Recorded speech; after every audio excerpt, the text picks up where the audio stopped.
Mahkamah Konstitusi melakukan pemeriksaan internal terkait dugaan pembocoran informasi seputar putusan sistem pemilu proporsional tertutup yang diungkap Denny melalui cuitan di Twitter. Juru bicara Mahkamah Konstitusi, Fajar Laksono, menyebut pihaknya tengah membahas secara internal mengenai isu tersebut. Kita bahas secara internal, kata Fajar saat dikonfirmasi Forum Keadilan Selasa 30 Mei 2023. Lebih lanjut, Fajar juga kembali menegaskan bahwa tidak ada kebocoran putusan, lantaran MK baru akan melaksanakan penyerahan kesimpulan pada 31 Mei 2023 mendatang. Kan sudah diklarifikasi sendiri oleh yang bersangkutan, ujarnya. Dibahas aja belum apanya dan bagaimana bisa bocor, imbuh Fajar. Jika memang tidak ada yang bocor, lantas mengapa harus melakukan pemeriksaan internal? Pertanyaan ini sungguh menggelitik rasionalitas dan logika berpikir kita. Terlebih Menko Polhukam dan Kapolri juga menyampaikan sikap tegas untuk menyelidiki siapa pembocor rahasia negara di internal MK. Perintah penyelidikan oleh Mahfud MD kepada Kapolri Jenderal Listio Sigit tentu tidak lahir dari ruang yang hampa. Mahfud MD diyakini memiliki banyak sumber informasi intelijen yang mendukungnya memerintahkan Kapolri menyelidiki dugaan pembocoran rahasia negara tersebut. Mahfud MD memandang aksi Denny merupakan bentuk pembocoran rahasia negara. Info dari Denny ini menjadi presiden buruk, bisa dikategorikan pembocoran rahasia negara. Polisi harus selidiki info A1 yang katanya menjadi sumber Denny agar tak jadi spekulasi yang mengandung fitnah. Tweet Mahfud di akun Twitternya Senin 29 Mei. Mahfud menegaskan putusan MK tidak boleh dibocorkan sebelum dibacakan. Sebab putusan MK merupakan rahasia ketat sebelum dibacakan.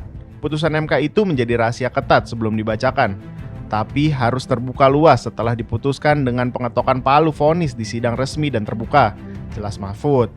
Lebih lanjut, Mahfud mengaku tidak berani meminta isyarat apalagi bertanya tentang vonis kepada pejabat di MK yang menjabat ketika dia masih menjabat ketua MK.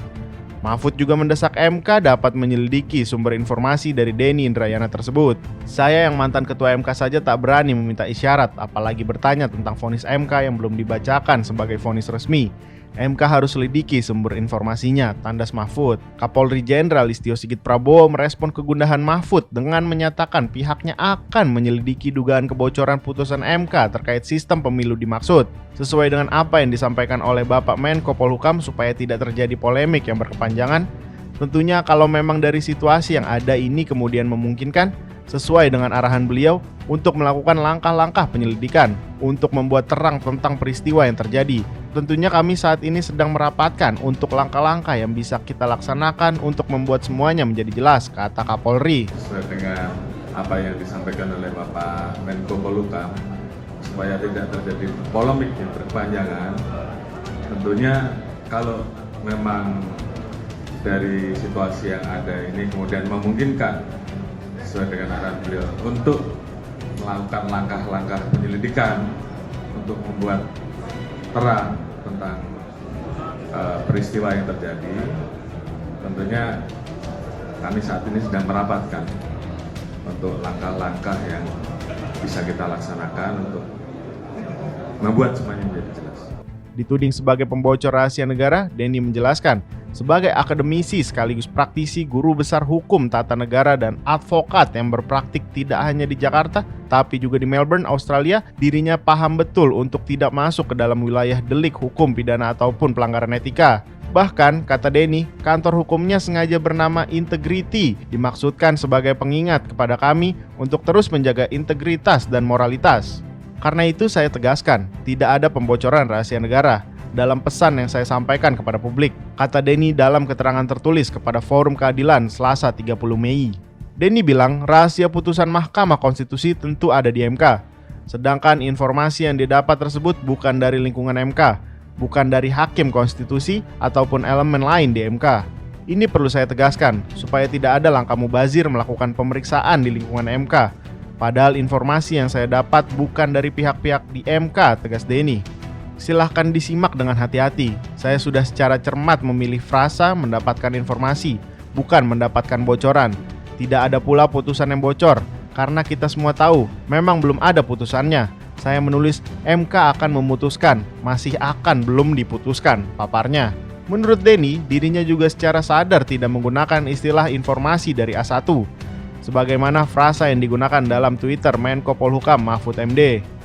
Karena info A1 mengandung makna informasi rahasia, seringkali dari intelijen. Saya menggunakan frasa informasi dari orang yang sangat saya percaya kredibilitasnya, katanya.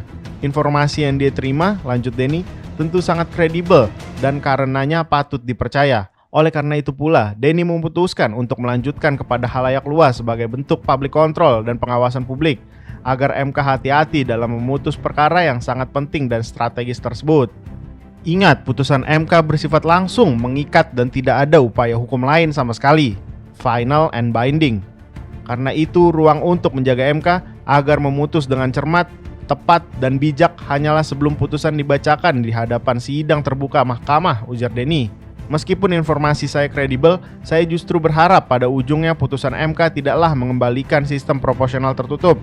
Kita mendorong agar putusannya berubah ataupun berbeda. Karena soal pilihan sistem pemilu legislatif bukan wewenang proses adjudikasi di MK, tetapi ranah proses legislasi di parlemen, open legal polisi, jelas Denny.